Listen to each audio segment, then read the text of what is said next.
పడి మెట్ల పైకెక్కి గుడికేగు భక్తులకు ఎదురొచ్చే బంగారు స్వామి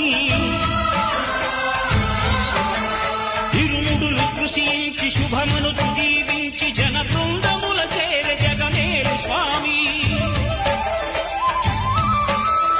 తన భక్తులొనరిల్చు తప్పులకు తడబడి ఒక పక్క ఒరిగెన ఓంకారమూర్తి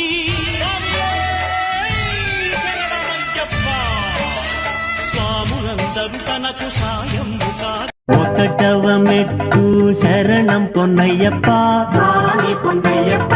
అయ్యని పొన్నయ్యప్ప స్వామి శరణం శరణం పొన్నయ్యప్ప గణనాథ సోదర శరణం పొన్నయ్యప్ప స్వామి పొన్నయ్యప్ప ఒకటవ మెట్టు శరణం పొన్నయ్యప్ప స్వామి